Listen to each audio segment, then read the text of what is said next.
오늘 하나님께서 우리에게 주시는 말씀은 욥기 1장입니다. 13절에서 22절 사이의 말씀입니다. 욥기 1장 13절입니다. 22절까지의 말씀입니다.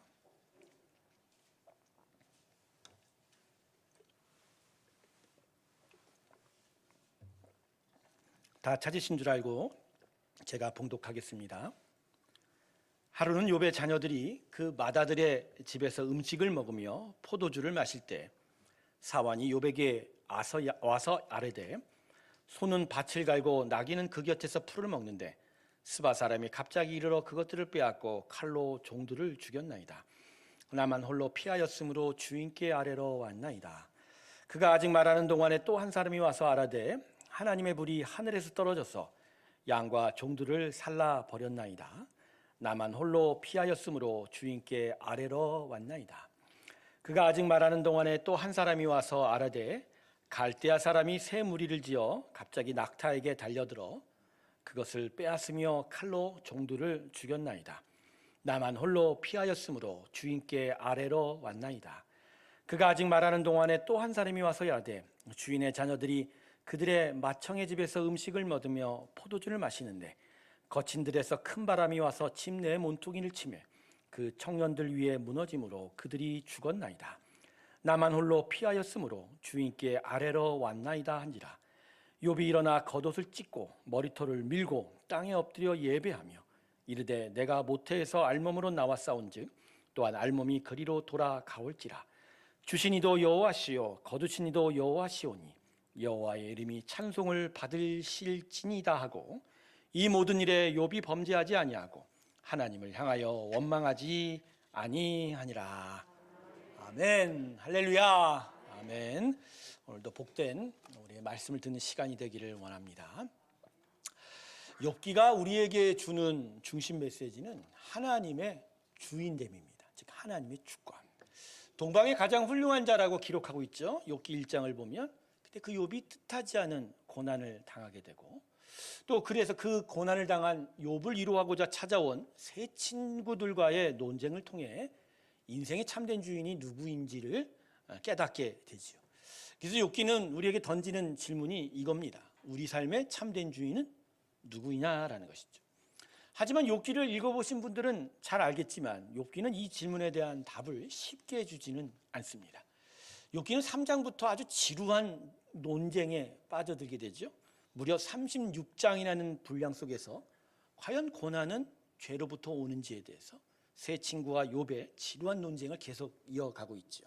그러고 나서 38장에 가서야 하나님의 음성을 기록하면서 아주 단순한 결론을 내려주고 있습니다. 왜 제가 이런 말씀을 드리냐면 이 욥기에 기록된 이러한 지루한 논쟁은 우리 삶에도 동일하게 지금 반복이 되고 있기 때문이죠.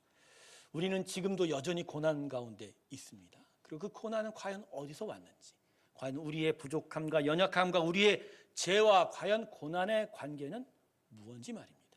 왜 하나님이 이 고통, 이 고난을 우리에게 주십니까? 이 고난은 과연 나 때문입니까? 누구 때문입니까? 항상 물어보는 우리의 질문이지 않습니까? 그리고 때로는 하나님을 의심하기도 하지요. 우리는 이 의심 속에서 계속 살아왔고 앞으로 그렇게 살아갈지 모른다는 거. 그런데 욥기는 아주 단순 명료하게 결론을 내려줍니다.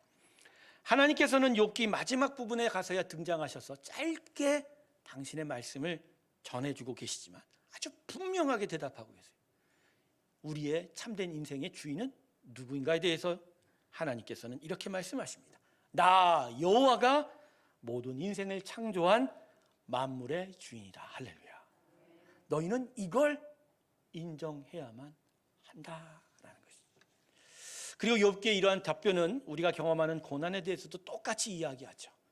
내가 너희에게 행복한 시간을 주었듯이 또 너희의 고난의 시간도 허락했다면 그 모든 것은 내가 허락한 것이니 이것을 너희가 인정해라. 이것을 인정하는 자에게 복이 있을 것이다. 할렐루야. 욥기의 주제는 바로 이 단순 명료한 것입니다.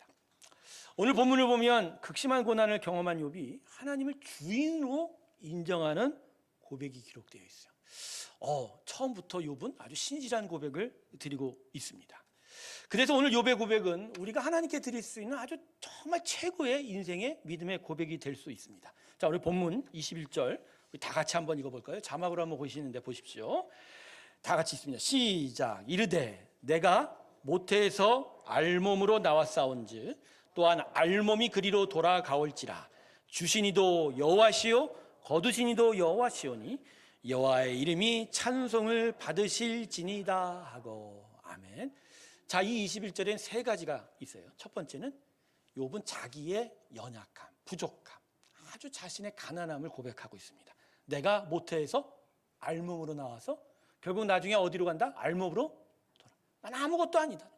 아무것도 없다. 육체반이 없다. 그러면서 자신에 대한 하나님의 주권을 고백합니다. 주시니도 여호와시요 거주시니도 여호와다. 주고 받은 그 모든 관계에 자기가 없고 오직 하나님의 뜻만 있다. 그걸 인정하는 거죠. 그래서 마지막에 하나님을 찬양하는 것이 마땅하다라고 하지요. 여호와의 이름이 찬송을 받으실지니이다. 아멘. 너무나도 귀한 신앙의 고백이 아닐 수 없습니다. 영국의 극작가 버나드 쇼가 이런 얘기를 했어요. 세상 모든 책이 다 불타버려도 딱 한 권을 남긴다면 성경 69권 중에서 특별히 욥기 하나다. 네, 그만큼 아주 귀한 신앙 고백이 담겨 있는 이 고백이 바로 오늘 본문에 담겨 있는 고백입니다. 그런데 욥의 이 귀한 신앙의 고백의 위치가 1장이 아니라 맨 마지막 42장에 가서 기록되어야 하는 거죠. 왜냐하면 이 1장의 고백이 무언가가 문제가 있는 고백이었다라는 거죠. 입술의 고백은 멋있는데 그 안의 중심이 무언가가 잘못되어 있다라는 거죠. 여러분, 욥이 고난을 크게 몇 번을 당하죠? 2번을 당해요. 오늘 본문 1장에는 첫 번째 고난, 자신의 모든 소유를 잃는 고난이 나타납니다. 소유를 잃고 종도 잃고 가축도 잃고, 그다음 마지막에 뭐까지 잃어요? 자녀까지 잃게 되죠. 자, 이 자녀를 잃게 된 고난에 대해서 욥이 어떤 반응을 보이냐면 22절 보세요. 이 모든 일에 욥이 범죄하지 아니하고 하나님을 향하여 원망하지 아니하고, 주신 이도 하나님, 가져가실 일도 하나님에 대한 인정으로 바로 욥이 이 고백을 했나 봐요. 범죄치 않았다. 그런데 첫 번째 고난으로 끝나지 않았습니다. 욥이 두 번째 고난은 뭘 당합니까? 몸에 병이 들어와요. 2장에 가서 기록이 되죠. 욥기 2장을 보면 발바닥에서부터 정수리까지 아주 심각한 피부병이 생기기 시작했어요. 그 욕창, 그 고름이 나타나는데 얼마나 고통이 심했냐면 욥이 그 고통을 참기 위해서 뭘로 긁었다고 그래요? 욕창을? 질그릇 조각. 여러분, 깨진 그 사발 조각으로 몸을 긁으면 아파요. 피도 나고. 근데 그것으로 긁는 고통보다 욕창의 고통이 더 크니 말이에요. 질그릇 조각으로 긁어낸 거죠. 그런데 이러한 두 번째 고난을 맞이한 욥의 반응을 욥기 2장은 이렇게 이야기합니다. 욥기 2장 10절 한번 볼까요? 자막 볼게요. 그가 이르되 그대의 말이 한 어리석은 여자의 말 같도다. 우리가 하나님께 복을 받았은즉 화도 받지 아니하겠느냐 하고, 이 모든 일에 욥이 입술로 범죄하지 아니.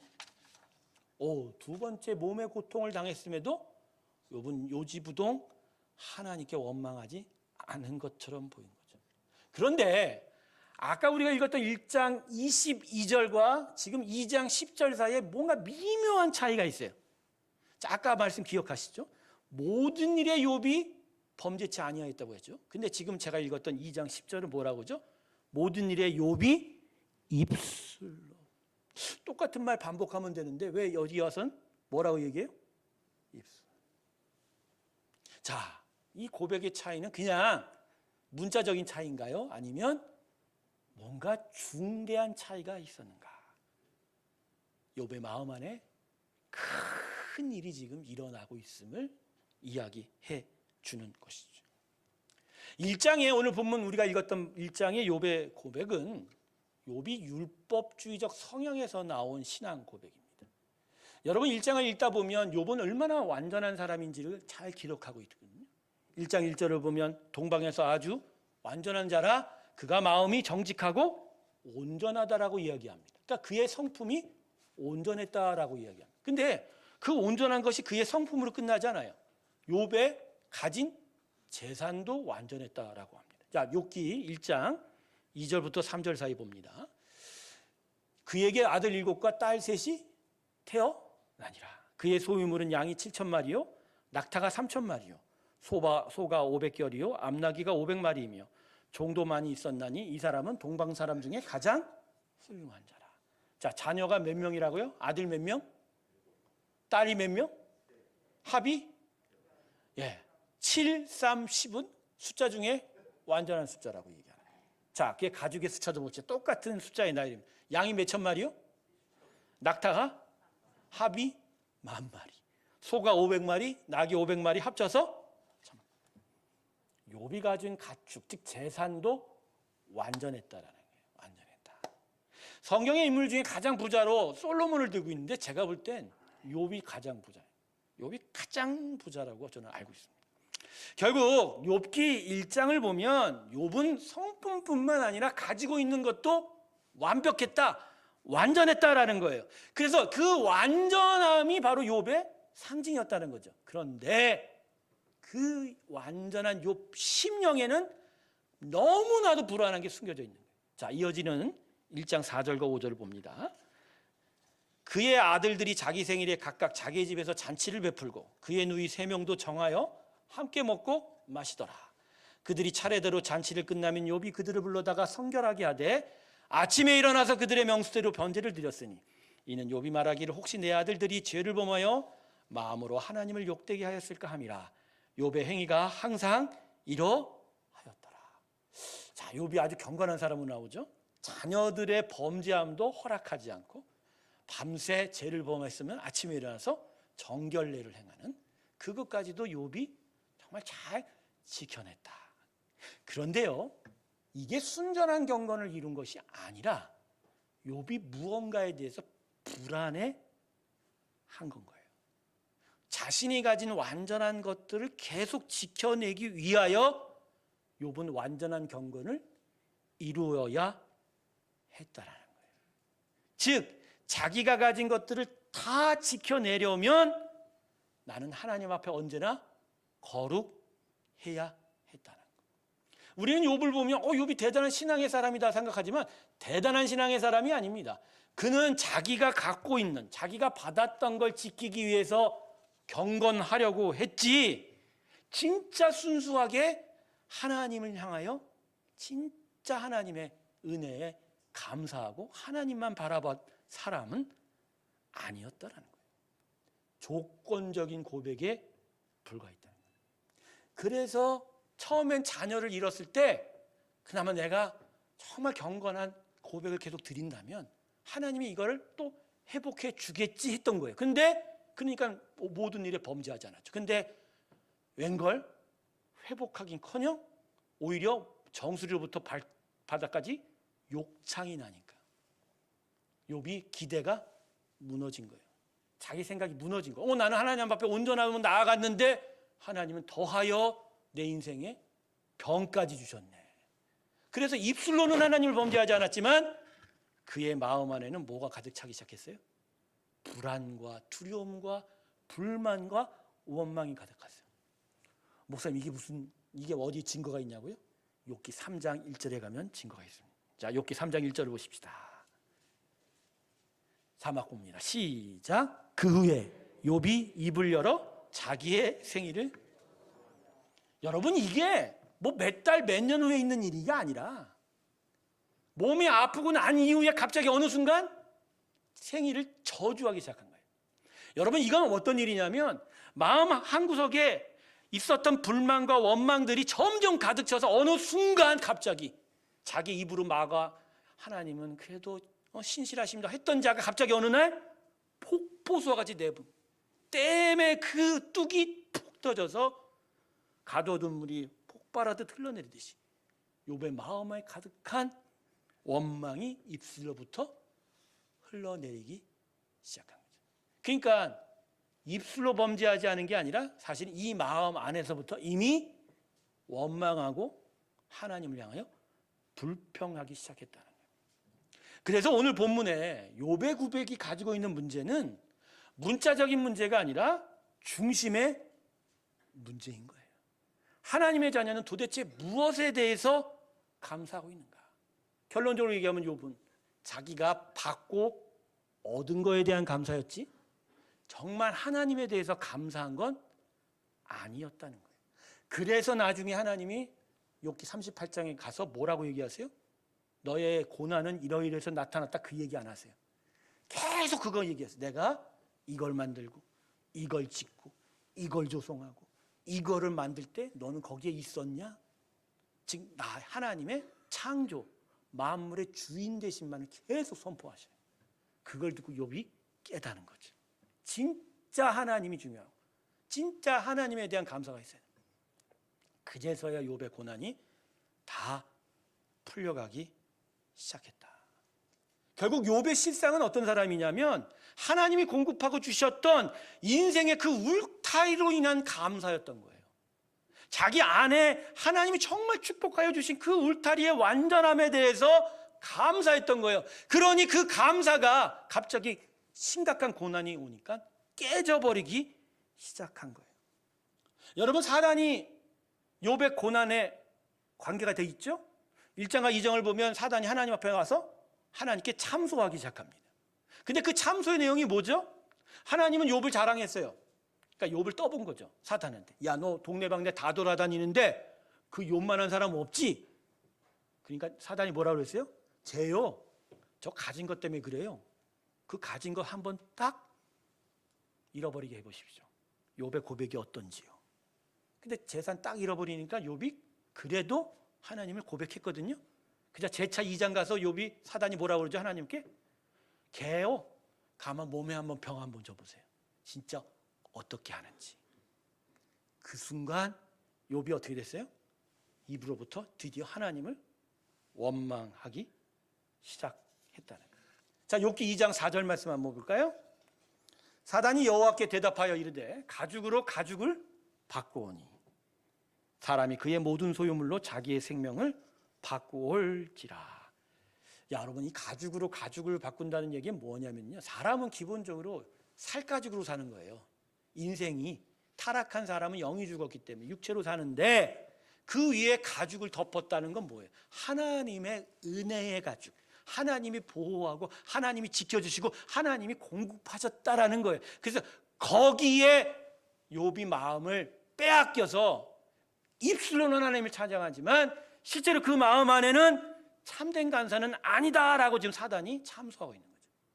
근데 이게 참 사단의 지적이 맞아요, 틀려요? 맞았다라는 거예요. 결국 참된 신앙의 모습은 하나님에 대한 집중과 하나님 그 자체에 대한 감사인데 욥이 그렇지 못했다라는 거예요. 그래서 여러분, 오늘 우리는 이 추수감사절에 이걸 배우는 거예요. 이 욥의 신앙 고백 가운데 있었던 이 잘못된 부분에 대해서 되돌아보면서 진짜 참된 감사는 하나님에 대한 그 하나님 그 자체에 대한 감사다. 할렐루야. 그 신앙의 순수성으로 인하여 우리의 감사는 진짜 순도 있게 하나님께 드려줄 수 있다라는 거죠. 우리 인생은 수많은 울타리로 둘러싸여 있습니다. 수많은 울타리가 우리를 보호하고 있지 않습니까? 우리 육체로만 살지 않아요. 우리에게는 가족도 있습니다. 사랑하는 우리 성도 교회도 있고요. 또 여러 사회에 속한 단체나 직장, 또 사업도 있습니다. 또 친구들도 있고. 근데 이 울타리는 다 하나님이 우리를 위하여 주신 축복이단 말이에요. 하나님이 우리를 지켜주기 위해서 우리 살가죽 위에 당신의 보호의 가죽을 엎어주신 거란 말이에요. 그런데 문제가 뭐예요? 이걸 주신 이에 대한 감사, 이걸 해주신 이에 대한 참된 믿음이 아니라 어느새 우리의 신앙은 우리가 얻고 받고 누리고 있는 것에 마음을 빼앗기기 시작한 거예요. 단적으로 돈만 보세요. 여러분, 돈에 대해서 마음이 빼앗겨 계십니까? 아니면 돈을 주신 하나님께 감사하고 계십니까? 추수감사절에 이 앞에 이렇게 장식물들이 있는데 이쁘죠? 지금 화면은 안 봐서 영상을 보시는 성도님들은 참 마음이 안타깝습니다만 아침에 오니까 이게 되게 이쁘죠? 안 이뻐요? 별로 안 이쁘신가 보나? 근데 제가 아침에 와서 봤어요. 오, 이렇게 많은 걸 담아놨지 했더니 저 바구니 안에 종이를 집어넣어갖고 저 위에만 한 거예요. 저 안엔 다 휴지덩이야. 어쨌든 뭐 이렇게 있으니까 전 예배 끝나고 저 고구마를 가져갈 생각입니다만, 그런데 아침에 이 설교를 제가 이제 준비하는 과정에서 묵상, 저것 때문에 우리가 감사하는 건 아니잖아요. 줬다라고 주신 것에 대한 감사입니까? 저건요, 받은 거의 양을 표현한 게 아니라 하나님을 상징하도록 기억했다라는 거죠. 근데 우리는 저 준 것들의 마음이 뺏겨서, 저기의 마음이 뺏기면 어느 순간 하나님을 믿는 게 아니라 저걸 믿는 거죠. 돈을 믿고 재산을 믿고 심지어 내 건강을 믿게 되는 거예요. 한순간 하나님이 역사하시면요, 모든 것이 다 달라. 1994년 여름에 멀쩡했던 육체가 단 한순간에 하나님이 몸에 고통을 주니까 이 코에 숨이 힘든 거예요. 제대로 숨쉬기가 너무너무 힘든. 저는 그때 알았어요. 하나님이 코에 숨을 줬다는 의미가 뭔지. 한순간 그거를 만질 수도 있다는. 전 그때 깨달았어요. 인생은 돈과 명예와 힘이 아니라 어디에 달렸다? 하나님께 달렸다. 근데 이 하나님께 달린 걸 깨닫지 못하고 또 잊고 우리가 받은 울타리만 생각하게 되면 하나님은 그게 싫은 거예요. 하나님께 집중해야 진짜 영원한 것을 누릴 수 있게 되니, 그러니 때때로 고난을 허락하시게 되고, 근데 고난을 허락하면 어떤 일이 벌어지죠? 울타리를 벗겨낼 때 결국 어디에 집중하죠? 하나님께 집중하게 돼요. 결국 하나님을 의지하는 훈련을 시키면서 참된 감사가 우리 가운데 나타날 수 있게 된다. 그럴 때 우리는 그제서야 고난에도 감사하는 자로 하나님 앞에 진실되게 서기 시작하는 것이죠. 사랑하는 새롭게 성도 여러분, 우리는 지금 무엇에 감사합니까? 무엇에 감사하지? 하나님으로 인하여 감사하고 있습니까? 그저 하나님이니까 감사하고 있어요. 그러니까 하나님이 계시니까 나는 정말 감사해요 하고 계십니까? 아니면 하나님이 주신 것들로 인하여 감사하고 계시냐? 우리 새롭게 성도 여러분, 하나님으로 인하여 감사하는 신앙의 순수한 감사가 있길 주님의 이름으로 축원합니다. 그게 우리 가운데 있어야 할 일이라는 거예요. 결국 신앙의 성숙함은 바로 이거예요. 있는 그대로의 상황과 조건 속에서 그냥 하나님께 감사하는 거예요. 주어진 모든 것과 상황과 조건 자체가 그냥 감사한 거예요. 한밤중에 하나님과 씨름하던 때가 있었습니다. 올해 정말 마음도 괴롭고 육체도 괴롭고 하나님께 불평하다가 결국 어떠한 일들에 대한 불안이 제 안에 있더라고요. 하나님 씨름하는데 갑자기 맨 마지막에 그 고백들 하나하나씩 정리해 나가는데, 하나님 살게 하셔도 살게 해주셔서 감사했더니 하나님 별로 마음에 좋아하지 않으신 것 같아요. 아, 육체로 사는 것도 내가 사는 거에 매여 있는 거지, 내가 진짜 하나님께 집중하는 건 아니구나.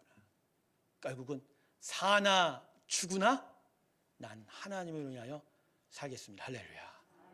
네, 그랬더니 제 안에서 고백이 나오던데, 오늘 나를 데려가셔도 나는 할렐루야입니다.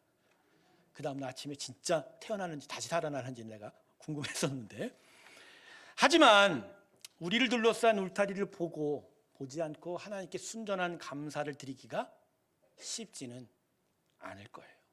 왜 그러냐면 사람은 원래 감사할 줄을 모르기 때문이죠. 제가 여러분에게 한번 얘기하지 않았나요? 사람의 타락한 본성 자체가 집빚밖에 모른다는 거. 네, 전라도 사투리죠. 자기밖에 집빚밖에 모른다. 네. 타락하기 이전에 아담은 하나님께 집중한 자였어요. 하나님과 소통하고 하나님이 진짜 천부의 아버지였고, 아담은 자녀로서 하나님과 함께하는 인생이었어요. 근데 타락한 이후에 사람은 자기밖에 몰라요. 왜? 가시덤불과 엉겅퀴 속에서 살아야 하니. 자기가 자기 힘으로 자기를 보호하지 않으면 살 수가 없거든요. 그러다 보니까 자기께 모르고 감사한 줄을 전혀 몰랐다라는 거예요. 해수욕장에서 인명구조원으로 살던 사람이 일하던 사람이 정년퇴직을 하게 되었습니다. 정년퇴직을 축하하러 위로하러 온 친구가 이렇게 물었습니다. 너 열심히 했는데 이제까지 인명구조원으로서 목숨을 구한 사람이 몇 명이나 되니 궁금했나 봅니다. 잠시 생각했던 이 구조원이 이렇게 대답했습니다. 한 2명 정도 있는 것 같거든. 그랬더니 이 친구가 어이가 없다는 듯이 다시 물었습니다. 아니 30년을 일했는데 너 고작 2명밖에 못 구했냐? 도대체 너 뭐 했어? 했더니 그 인명구조원이 이렇게 대답했답니다. 물론 구조받은 사람은 헤아릴 수가 없지. 그런데 고맙다는 인사를 하러 찾아온 사람은 단 2사람뿐이었다. 난 그 2사람만 사람다운 사람이라 생각하거든. 감사는요, 훈련되는 거예요. 감사는 우리 본성이 아니에요. 타락한 인간의 심령에 있는 게 감사가 아니에요. 그래서 감사는 훈련돼야 돼요. 계속 감사할 줄 알고, 그리고 진짜 하나님의 은혜와 사랑을 계속 기억하는 거예요. 감사는 그래서 이성과 감정으로 나오게 되는 일회적인 반응이 아닌 거예요. 자동적으로 감사가 안 나와요, 사람은. 여러분, 어린아이들 한번 보세요. 가르치지 않으면 항상 달라고만 하지 않습니까? 근데 가르쳐야 그때부터 감사가 무언고 알고 표현하죠. 엄마들이 잘하는 게 그거예요. 너 이거 감사한 거야? 이거 받으면 인사해? 전 좋은 교육이라 생각해요. 왜냐하면 타락한 본성은 그게 없거든. 자기만 알거든. 근데 어릴 때부터 감사를 표현하고 감사할 줄을 알게 하는 거. 그래서 여러분, 감사는 훈련되고 의지로 드려지는 행위입니다. 그래서 진짜 하나님이 감사, 하나님만이 정말 나의 가장 중요한 것을 항상 기억하고 언제나 하나님께 나와 감사하는 거예요. 헌금이라는 게 여러분 그런 거예요. 제가 지금 헌금 액수를 얘기하는 게 아니에요. 왜 교회 예배 때 헌금을 드릴까요? 예배라는 건 결국 감사거든요. 그 감사의 표현을 헌금이니까 뭐 종류가 11조 감사 뭐 사실은 종목이 상관이 없어요. 그게 중요한 게 아니에요. 액수 중요한 게 아니에요. 기본적으로 표현하는 훈련 자체가 안 돼 있다. 여러분 자기 자신 믿지 마세요. 아, 난 마음으로 다 한다고요? 여러분 절대로 사람은 마음으로 안 해요. 훈련되고 몸으로 익숙해질 때 마음도 같이 따라 나온다. 특별히 성경을 읽으면서 하나님께 대한 감사를 연습하시기 주님의 축원합니다. 성경은 바로 하나님의 위대함, 그리고 그분이 얼마나 우리를 사랑하고 계신지, 그분의 은혜의 위대함을 가르쳐 주지 않습니까? 그래서 성경을 읽으면서 하나님의 은혜를 계속 감사하고 아멘 할 때마다, 여러분 성경책 읽을 때 어떻게 읽으세요? 이런 게 있네? 이런 일이 있어서 이러고 읽으세요? 아니면 말씀 곳곳마다 감사합니다, 감사합니다 하십니까? 대답이 없으신 거 보니까 감사가 아닌가 보네. 아멘을 읽지 말고 더 나아가서 한 주절 읽고 감사합니다, 한 주절 읽고 감사합니다 하시길 주님의 이름으로 축원합니다. 우리나라 초기 교회 때 일입니다. 여러분도 잘 아는 예화일지 모르겠는데 당시 교회에는 조사라는 직분자가 있었어요. 그때는 뭐 신학교 나오신 분이 별로 없어서 여러 신앙의 어른들 중에 조사를 맡겨서 목사님 대신 예배를 맡기는 일도 있었습니다. 어느 산골교회 교회에 조사가 예배 인도를 하는데 시편 23편을 낭독했다고 합니다. 근데 전기가 없어서 어두침침한 등잔불 아래서 이 나이 드신 조사분이 돋보기를 끼고 겨우겨우 시편 23편을 읽었다고 합니다. 여호와는 나의 목 자르시니 내가 부족함이 없으리라다. 그러니까 불이 안 밝으니까 목 자르시니를 뭐라고 읽었다고요? 목 자르시니. 근데 모든 성도들이 그게 다 맞는 줄 알았대요. 그냥 앞에서 선포하면 그게 하나님 말씀인 줄 알고 조사가 하나님은 나의 목자시니 내가 그죠 부족함이 없으리다 하늘, 하나님은 나의 목 자르시니 내가 부족함이 없으리다. 거기에 대해서 다 아멘 아멘. 조사가 나중에 깨닫고 비장한 마음으로 설교를 이렇게 했답니다. 하나님께서 내 목을 자르셔도 내가 부족함이 없습니다. 할렐루야. 목이, 하나님이 나의 목을 자르는데도 내가 부족함이 없나요? 그건 어떠한 믿음이에요? 하나님에 대한 믿음. 그분 자체에 대한 믿음인 것이죠. 하나님이 우리를 온전히 가장 선한 길로 인도하신 거다. 할렐루야. 지난 1년 동안 새롬교회에 주신 하나님의 축복은 이루 말할 수 없죠. 눈으로 보이는 축복이 너무너무 많아요. 근데 정말 중요한 축복은 뭔지 아세요? 하나님이 우리와 함께 있다는 것을 증거하셨다는 거예요. 주신 양과 크기가 아니고요. 하나님은 살아계셔서 우리와 함께 하신다. 할렐루야. 우리가 이번에 참 불편한 일을 경험하지 않았습니까? 확진자가 교회를 다녀간 이후에 또 여러분이 확진을 당하고, 그래서 교회를 잠시간 예배를 온라인으로만 드려야 되고, 또 여러 확진자들의 건강을 위해서 기도할 수밖에 없는 그런 시간들, 참 마음이 안타깝고 아쉬우면서도 불편함도 참 많았을 거예요. 이게 설립 1주년 예배 잘해놓고서 이게 뭔 일일까 라는 생각도 있었을 거예요. 그런데 제가 이번에 정말 감사했던 건, 그 아픈 확진자들을 위해서 우리 권사님들이 정말로 기도하시는데, 물론 같이 보여 기도하지 않으니까 눈으로 못 봤죠. 근데 저는 마음으로 봤습니다. 아침부터 점심 내내 밤새 내내 기도하는 권사님들의 모습, 그것만 있지 않았어요. 반찬도 만들어 갖다 이것저것 생겨갖고 그 집 앞에 갖다 주시는 분들도 꽤 많으셨다고 제가 알고 있어요. 교회에서 구호 키트도 준비해서 선물했지만 금이 이전에 혼자 있으니까 밥 해먹기도 힘들까 봐 반찬도 해다 주시고 아침 저녁 계속 안부 전화해 주시고 했던 그런, 저는 그 모습을 보며 이 새롭게 주신 하나님의 은혜는 바로 이거구나. 귀하게 물질도 주시고 예배처소도 만드시고 이런 일도 있지만 가장 중요한 건 하나님이 함께하니 그 하나님에 대한 감사가 이들의 사랑으로 나타나고, 할렐루야. 이거구나. 진짜 하나님 감사합니다. 하나님 감사합니다. 없어도 감사, 있어도 감사. 가장 중요한 건 하나님이 우리와 함께 하시니. 목이 잘려도 그러니까 감사한 거예요. 그래서 앞으로 시편 23편 읽을 때 이러시겠네. 진짜 여호와는 나의 목자시니가 아니라 나의, 바로 이 믿음이 있었기에 그 초대교회 성도들이 콜로세움에서 검투사들의 칼날 밑에 목숨을 내어놓고도 감사합니다라고 찬양했어요. 세상을 향해서 욕한 적이 없었어요. 그들은 그저 하나님 감사하다라고.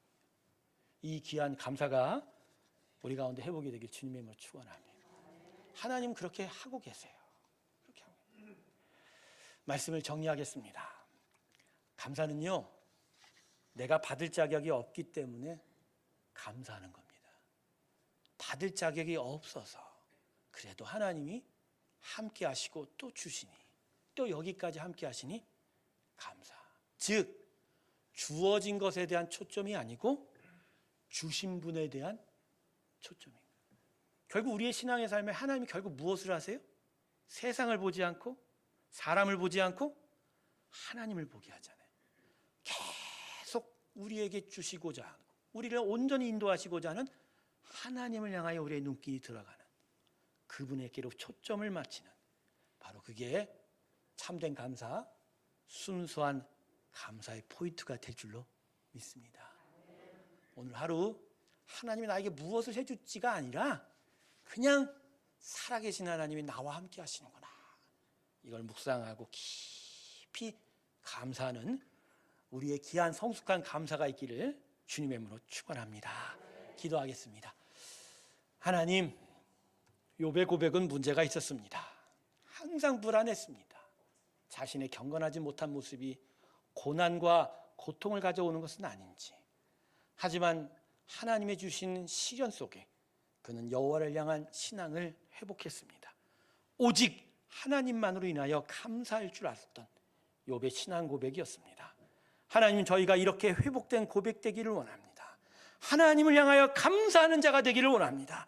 주시든 빼앗으시든 고난이든 행복이든 하나님이 살아계셔서 우리와 함께하고 있음이 감사합니다. 이 감사가 오늘 우리 가운데 서게 하여 주시고 이 감사의 회복이 우리 가운데 있게 하여 주시옵소서. 예수님의 이름으로 기도드립니다. 아멘. 우리 다 같이 94장 함께 찬송 부르면서 주님께 봉헌 드리겠습니다.